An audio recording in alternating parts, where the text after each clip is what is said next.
उसी पे झगड़ा हो गया। सीएम कौन बनेगा, क्योंकि आप लोगों ने तो सेंचुरी पार कर ली टिकट में, उनको आपने नर्वस 90s में 96 टिकट दिया। मैं ये कह रहा हूँ कि हम 288 सीटें लड़ रहे हैं महाविकास आघाड़ी, और जब नतीजे आएंगे तब महाविकास आघाड़ी के नेता और विधायक बैठेंगे, विचार विमर्श होगा और उसके बाद मुख्यमंत्री का चयन होगा। कांग्रेस पार्टी में कोई नेता, मतलब अगर मैं एक एनालिस्ट के तौर पर कहूं तो शायद आपके पिता के बाद कोई जमीनी स्तर पर जो कहते हैं एक लोकप्रिय और बहुत ज्यादा जन समर्थन वाला नेता नहीं पैदा हुआ है। क्या मेरा एनालिसिस सही नहीं है? नहीं, हर जनरेशन का एक नेता होता है, एक चेहरा होता है। उनके वक्त पे वो थे, उसके पहले शरद चंद्र जी पवार थे। कांग्रेस नहीं, कांग्रेस में पवार, तब तो पवार साहब कांग्रेस में ही थे, तो तब से वो जब सीएम थे तो कांग्रेस में ही थे। और उसके बाद आज अगर देखा जाए तो आज नाना पटोले जी लीड कर रहे हैं, बाला साहब थोराट हैं, पृथ्वीराज चौहान जो सीएम रह चुके हैं वो हमारे साथ हैं। तो ये बहुत सारे जमीनी नेताएं हैं जिसकी तरफ आजकल होता क्या है कि जिस तरीके से बीजेपी का मार्केटिंग चलता है तो कोई कांग्रेस की तरफ उतना फोकस नहीं करता। इसका मतलब नहीं हमारे पास अच्छे नेता नहीं है, जमीनी स्तर पे नेता नहीं है, वरना वो चुनाव जीतते नहीं और हम महाविकास आघाड़ी से सरकार चलाते भी नहीं। तो ये सब एक टीम वर्क होता है। आज फोकस में शायद कोई नहीं होगा, इसलिए वो दिखता नहीं है। जिस नेताओं की बात आप कर रही हैं, जो ब्रांड्स हम देख चुके हैं, वो सीएम रह चुके हैं, वो उधर चले गए, अब वो कांग्रेस ही थे इसीलिए उधर चले गए, वो बीजेपी में चले गए। नहीं, वो कांग्रेस ही थे ना, वो जमीनी स्तर के ही नेता थे। बीजेपी को भी यही लगता है कि जो बड़ा होता है, जो उनको चाहिए, वो कांग्रेस में कुछ ना कुछ तो करके आया था और अपनी जमीनी हकीकत या जमीनी नेता थे, इसलिए तो उन्होंने लिया। शिवराज पाटिल तो गृह मंत्री थे, हालांकि वो खुद नहीं गए हैं, लेकिन उनकी बहू तो लड़ रही है बीजेपी से। तो आपके पास वैसा कोई है मास लीडर जिसको बिग फेस? कांग्रेस में राहुल गांधी है। नहीं, सीएम के लिए बोल रही हूँ, महाराष्ट्र। नहीं, मुख्यमंत्री तो बहुत से नेता हैं जो मुख्यमंत्री बन सकते हैं। आपसे सुनना चाहेंगे कौन कौन? कांग्रेस से नाना पटोले जी हैं, बाला साहब थोराट हैं, पृथ्वीराज चौहान हैं, विजय वडेट्टीवार हैं, बहुत से नेता हैं। और हमेशा मैं इसको करेक्ट करना चाहूंगा कि ऐड करना चाहूंगा कि हमेशा कांग्रेस में सीएम का चयन तभी हुआ है जब सीएलपी बैठी है और उसके बाद उन्होंने अपना काम किया है और वो महाराष्ट्र के सामने जो काम आया है, उसके पहले वो भी ऐसा सीएम का चेहरा होते या ये चर्चाएं पहले कभी होती नहीं थी। चुनाव लड़े जाते थे, जो पार्टी बहुमत लाती थी उसमें से एक नेता चुना जाता था और उसको काम करने के बाद उसके बाद उसका चेहरा और काम लोगों के सामने पहुंचा। हमने कभी ये नहीं सोचा था कि उद्धव साहब सीएम बनेंगे, लेकिन जिस तरीके से उन्होंने काम किया 2-2.5 साल में कोरोना जैसे महासंकट में, WHO देखिए ऑर्गेनाइजेशन ने कहा कि महाराष्ट्र सबसे अच्छा काम कर रहा है। तो ये सब होता है कि अब हमें लगता है कि वो एक सीएम का ब्रांड है, जिनको संधि मिलेगी वो अच्छा ही काम करेंगे। लातूर से लगभग 7 बार, 5 बार विधायक, 2 बार राज्यसभा सांसद भी रहे पूर्व मुख्यमंत्री विलासराव देशमुख, महाराष्ट्र के 2 बार वो मुख्यमंत्री रहे थे। उनके दोनों बेटे हमारे साथ इस वक्त आज तक पर जुड़ रहे हैं। बहुत बहुत स्वागत है। नमस्कार। अमित देशमुख जो कि 3 बार के विधायक रह चुके हैं, 4थी बार लातूर सिटी से वो मुकाबले में है, और धीरज देशमुख जो कि 1 बार लातूर रूरल से विधायक चुने जा चुके हैं।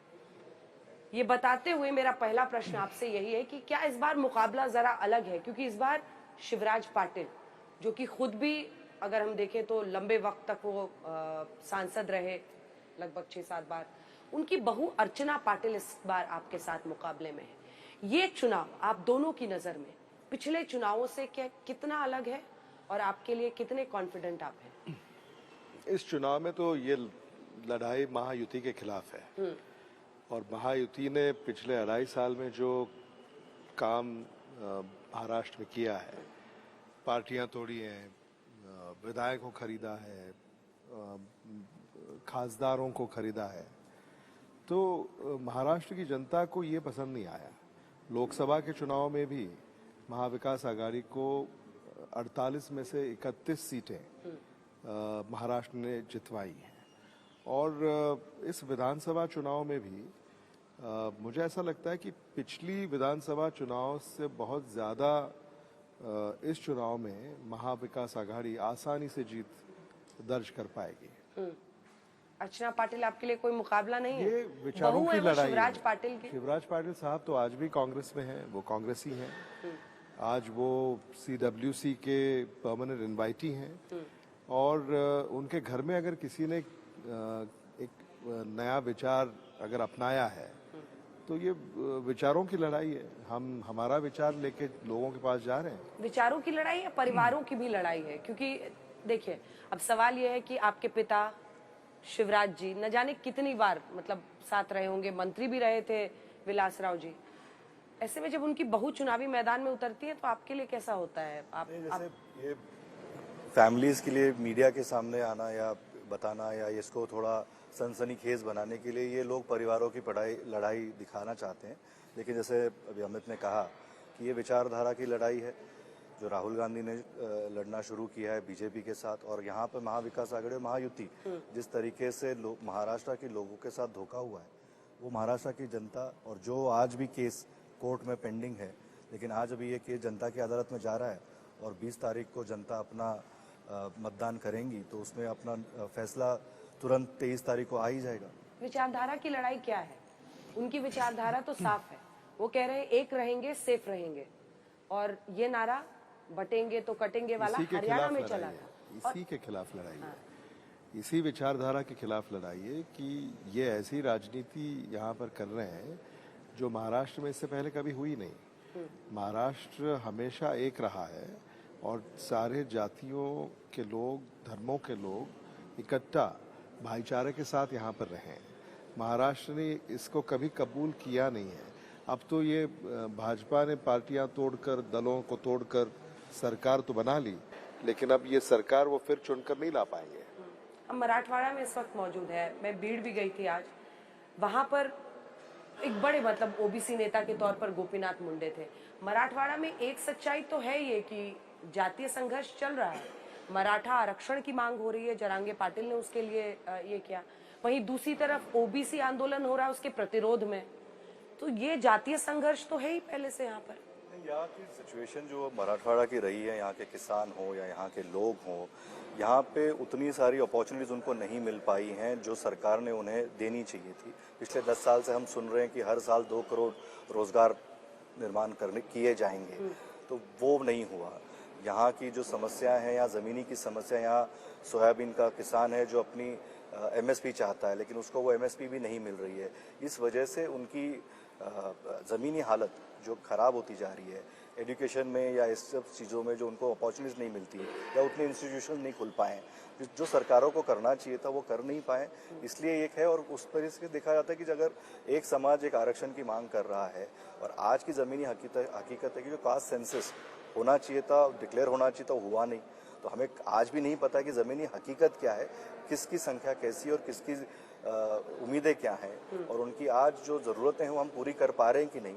और ये सरकार की जिम्मेदारी होती है कि ज़रूरतें सरकार उनकी पूरी कर पाए और समाज को, सभी समाज को एक साथ ला के उनके साथ एक तरह बैठ के चर्चा करके उसका समाधान निकालना चाहिए। अमित जी, आप महाराष्ट्र सरकार में मंत्री भी रह चुके हैं, बड़ा संवेदनशील मुद्दा है, इसीलिए मैं आपसे पूछती हूँ, ये मराठा आरक्षण पर आप लोगों का स्टैंड क्या है?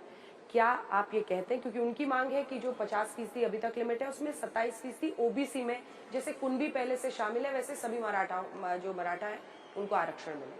कांग्रेस पार्टी का इसका क्या स्टैंड है? क्या ओबीसी कोटे से मराठा आरक्षण मिलना चाहिए? कांग्रेस पार्टी ने तो, जब कांग्रेस पार्टी की सरकार थी तब हमने मराठाओं को आरक्षण दिया, लेकिन बदकिस्मती से वो कोर्ट में टिका नहीं। उसके बाद फिर भाजपा की सरकार आई, उन्होंने भी वो आरक्षण दिया, वो भी वो कोर्ट में टिका नहीं पाया। इस बार जरांगे पाटिल इसीलिए कह रहे हैं 27% तो मनोज जरांगे पाटिल जी को उनकी जो मांगे थी वो महायुति सरकार ने मान ली थी, ऐसा महायुति का कहना था। और मनोज जरांगे पाटिल जी का वो जो आंदोलन था उन्होंने पीछे भी ले लिया था।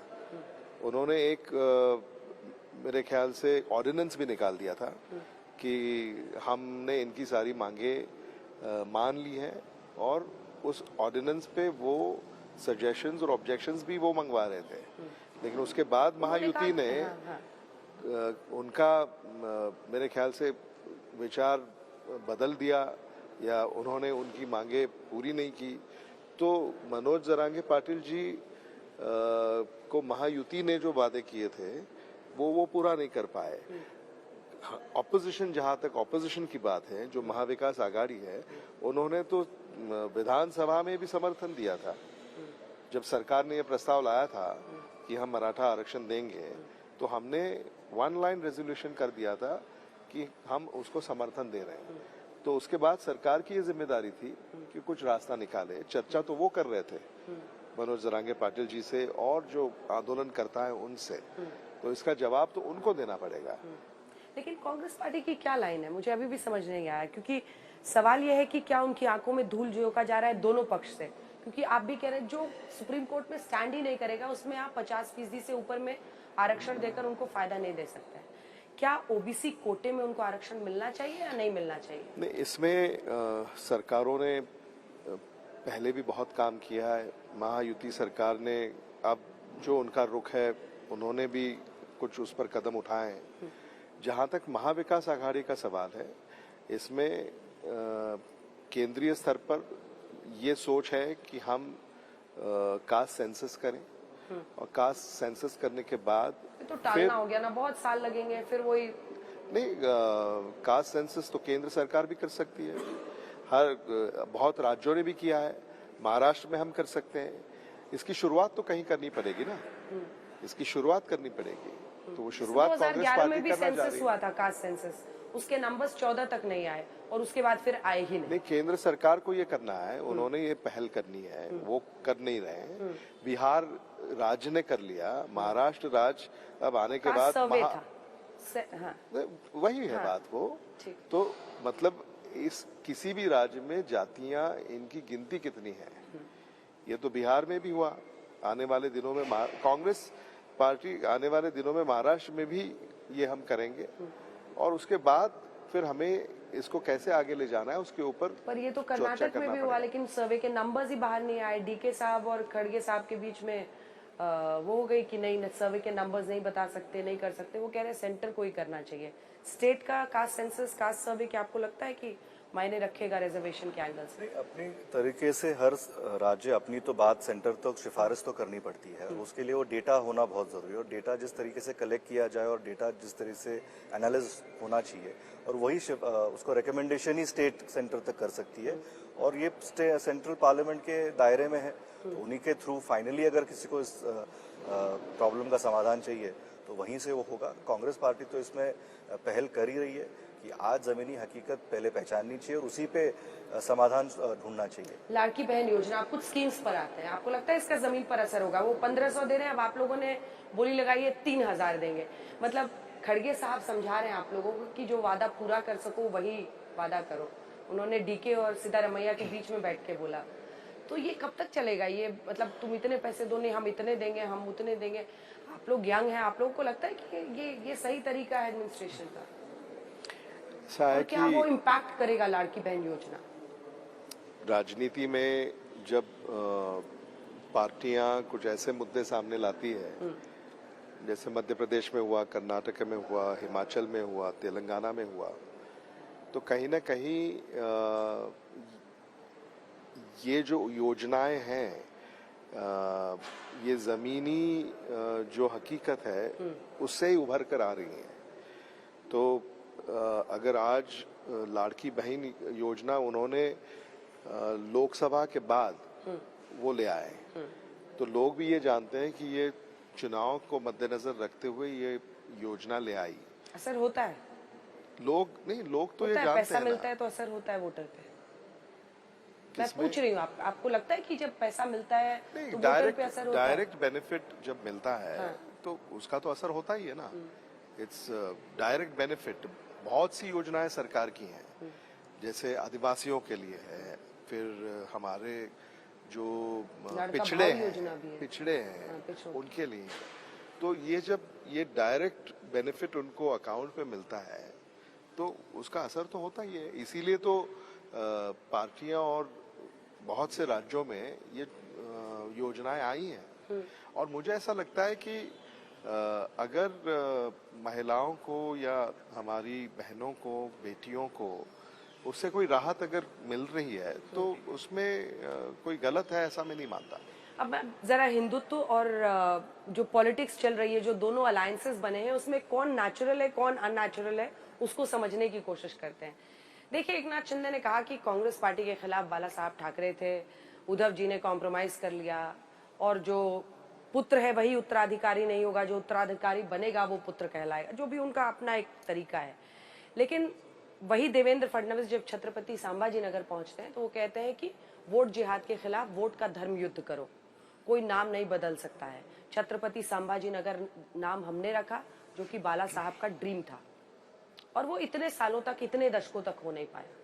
तो आपको नहीं लगता है कि ये सेंटिमेंट लोगों के बीच में अपील करेगा और ये चैलेंज होगा आप लोगों के लिए? नहीं, मुझे ये नहीं लगता। ये तो सिर्फ ध्यान भटकाने की बातें हो रही हैं। हाँ। जो सरकार आज पावर में है, दिल्ली में उन्हीं की सरकार है, महाराष्ट्र में उनकी सरकार है, और सरकार हमेशा जब चुनाव में जाती है तो अपने किए हुए काम और जितने वादे किए थे उन वादों में से कौन से पूरे किए, ये लोगों तक उनको ले जाना चाहिए। उनका काम क्या है और आगे 5 सालों में आके वो करना क्या चाहते हैं, ये भी लोगों तक पहुंचाना चाहिए। वो सब एक तरफ रख के ये सब चीजें करना, भाषण करना, लोग भी समझ जाते हैं कि ये सिर्फ चुनावी जुमले हैं और इसमें से महाराष्ट्र बार बार नहीं फंसेगा। और इस बार आप देखेंगे कि जब महाराष्ट्र अपना बैलेट में मत डालेगा तो हकीकती और ज़मीनी मुद्दों पे ही ये चुनाव होगा। जो लोकसभा में हमने देखा कि 10 साल से जो लोकसभा में या केंद्र सरकार की तरफ से किसानों के बारे में हुआ, युवाओं के बारे में हुआ, इन सब मुद्दों को हम जब सामने लेके गए तो उन्होंने उसी पक्ष में महाराष्ट्र ने वोट किया। जिस तरह के कि महाराष्ट्र में राजनीति चल रही है उसको लोगों ने बाजू में रख दिया कि महायुति की राजनीति करने का भाजपा का जो भी एजेंडा है वो हम नहीं चलने देंगे, और विधानसभा में भी आपको वही दिखेगा। उद्धव ठाकरे को सीएम बनाना चाहते हैं आप लोग, क्या प्लान क्या है? सीएम कौन बनेगा? सीएम की चर्चा आज नहीं है महाविकास आघाड़ी में। महाविकास आघाड़ी हम पर अमित जी इसी सपने की वजह से वो बीजेपी से अलग हुए। नहीं, ऐसा नहीं है। उन्होंने साफ साफ ये हमारे सबके सामने ये कहा है कि उन पार्टियों में जो तय हुआ था उसके मुताबिक उन्होंने कदम नहीं उठाए, इसलिए वो उनसे नाराज थे। तो उन्होंने तो कुर्सी का ही था ना, सीएम पद का। तो अगर पार्टियां राजनीति कर रही हैं और राजनीति फिर किस लिए कर रही हैं पार्टियां? सत्ता लाने के लिए तो ये सारी कोशिश चल रही है ना।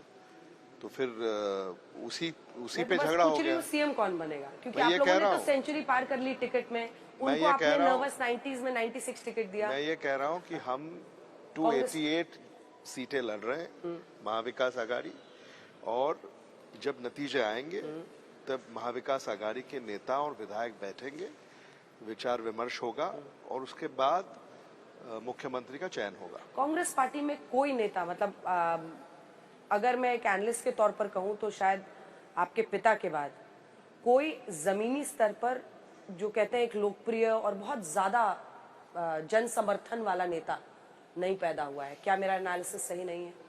नहीं, हर जनरेशन का एक नेता होता है, एक चेहरा होता है। उनके वक्त पे वो थे, उसके पहले शरद चंद्र जी पवार थे। कांग्रेस नहीं, कांग्रेस में पवार, तब तो पवार साहब कांग्रेस में ही थे, तो तब से वो जब सीएम थे तो कांग्रेस में ही थे। और उसके बाद आज अगर देखा जाए तो आज नाना पटोले जी लीड कर रहे हैं, बाला साहब थोराट हैं, पृथ्वीराज चौहान जो सीएम रह चुके हैं वो हमारे साथ हैं। तो ये बहुत सारे जमीनी नेताएं हैं जिसकी तरफ आजकल होता क्या है कि जिस तरीके से बीजेपी का मार्केटिंग चलता है तो कोई कांग्रेस की तरफ उतना फोकस नहीं करता। इसका मतलब नहीं हमारे पास अच्छे नेता नहीं है, जमीनी स्तर पे नेता नहीं है, वरना वो चुनाव जीतते नहीं और हम महाविकास आघाड़ी से सरकार चलाते भी नहीं। तो ये सब एक टीम वर्क होता है। आज फोकस में शायद कोई नहीं होगा, इसलिए वो दिखता नहीं है। जिस नेताओं की बात आप कर रही हैं, जो ब्रांड्स हम देख चुके हैं, वो सीएम रह चुके हैं। वो उधर चले गए, अब वो कांग्रेस ही थे इसीलिए उधर चले गए। वो बीजेपी में चले गए। नहीं, वो कांग्रेस ही थे ना, वो जमीनी स्तर के ही नेता थे। हाँ। बीजेपी को भी यही लगता है कि जो बड़ा होता है, जो उनको चाहिए, वो कांग्रेस में कुछ ना कुछ तो करके आया था और अपनी जमीनी हकीकत या जमीनी नेता थे, इसलिए तो उन्होंने लिया। शिवराज पाटिल तो गृह मंत्री थे, हालांकि वो खुद नहीं गए हैं, लेकिन उनकी बहू तो लड़ रही है बीजेपी से। तो आपके पास वैसा कोई है मास लीडर जिसको बिग फेस? कांग्रेस में राहुल गांधी हैं। नहीं, सीएम के लिए बोल रही हूँ मैं, महाराष्ट्र। नहीं, मुख्यमंत्री तो बहुत से नेता हैं जो मुख्यमंत्री बन सकते हैं। आपसे सुनना चाहेंगे कौन कौन? कांग्रेस से नाना पटोले जी हैं, बाला साहब थोराट हैं, पृथ्वीराज चौहान हैं, विजय वडेट्टीवार हैं, बहुत से नेता हैं। और हमेशा मैं इसको करेक्ट करना चाहूंगा कि ऐड करना चाहूंगा कि हमेशा कांग्रेस में सीएम का चयन तभी हुआ है जब सीएलपी बैठी है और उसके बाद उन्होंने अपना काम किया है और वो महाराष्ट्र के सामने जो काम आया है, उसके पहले वो भी ऐसा सीएम का चेहरा होते या ये चर्चाएं पहले कभी होती नहीं थी। चुनाव लड़े जाते थे, जो पार्टी बहुमत लाती थी उसमें से एक नेता चुना जाता था और उसको काम करने के बाद उसके बाद उसका चेहरा और काम लोगों के सामने पहुंचा। हमने कभी ये नहीं सोचा था कि उद्धव साहब सीएम बनेंगे, लेकिन जिस तरीके से उन्होंने काम किया 2-2.5 साल में कोरोना जैसे महासंकट में, WHO देखिए ऑर्गेनाइजेशन ने कहा कि महाराष्ट्र सबसे अच्छा काम कर रहा है। तो ये सब होता है कि अब हमें लगता है कि वो एक सीएम का ब्रांड है, जिन जिनको संधि मिलेगी वो अच्छा ही काम करेंगे।